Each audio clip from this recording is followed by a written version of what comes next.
Hello, my name is Ileia. I'm best known for my fun videos like Raw Hey, also known as Do You Know Your Anime, the Cyrus Virus, and my collaboration with Kitsune on Blame It on 2009 A Good Year. But previous to that, I was generally known for creating action AMVs. So what I've been asked to do is just show you a little of how I edit action videos. Now this is just my way of doing it, not a definitive, oh my god, you must edit action like this or it's not good. Hopefully this will just be some good tips for you if you're just starting out, or if you're not, it'll just be an insight into my process. First of all, the program that I use is called Magix. It's fairly low end, it doesn't have real high functionality as far as effects and whatnot go, but I'm not going to be going into effects too much today, it's just going to be simple editing.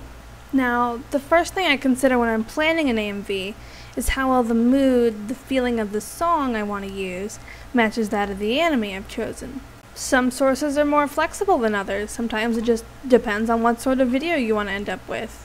For the demo AMV I'm making here, I've chosen a song called Psycho Ball and Chain by The Creepshow, which has a very dark horror vibe, so I paired it up with Hellsing, which is similar. Secondly, I look at the actual lyrics of the song. Sometimes you can get away with not following them, so long as the mood fits, but it's generally a good idea for both to fit. This song is about a psycho girl, and yeah, I think that'll work easily with the character I've chosen. Next, I envision how I want the video to pan out. Some people will tell you that you need a story for a video to be interesting, or for it to even be good, but I don't think that's true. It's certainly a great thing to have, but even if all you're thinking is, I want the video to feel this way at this part, or that way at that part, that's perfectly fine. Though that brings me to an aspect of action videos that I find very important, and that's contrast. Parts of the video that are slower, parts that are faster. It gives the viewer a break from the fast-paced, action-packed sequences, and also helps bring them out more. Even if you just vary your sync pattern, you'll get this effect, and it'll keep your audience from becoming bored with the video. As far as the sync goes, there's really no right or wrong way, it's all about how you feel it works. I prefer for hard beats to really hit, and for softer ones to be a little more toned down. Personally, I'm a sucker for internal sync, meaning you're syncing to something happening inside the scene, not just to the scene changing. This is usually what I use to hit that hard beat. My preferred method for doing this is usually speeding up the beginning of the clip until the action is completed, then letting the rest play at normal speed. Some people call it ramping or adrenaline time. So I'm going to show you how I do that. Here you see the unaltered clip on my timeline. Not really any big hit there. I divide the clip in half. The first half is the action that I want to be the hit. The second half is what happens after that. I speed up only the first clip, and the second will still be at normal speed. So it looks like that.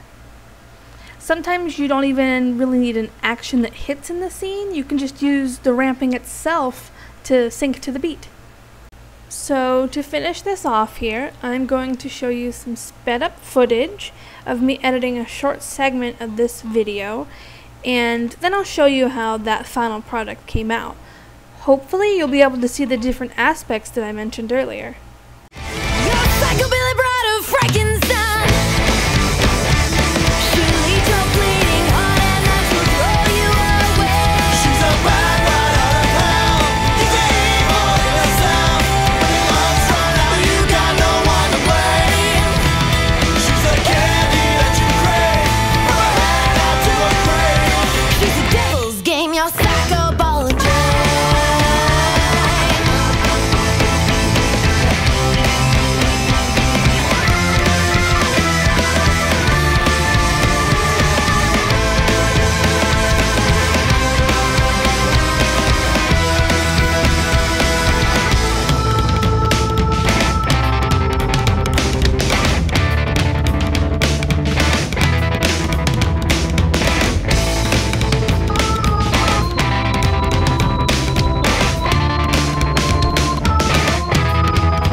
She's the devil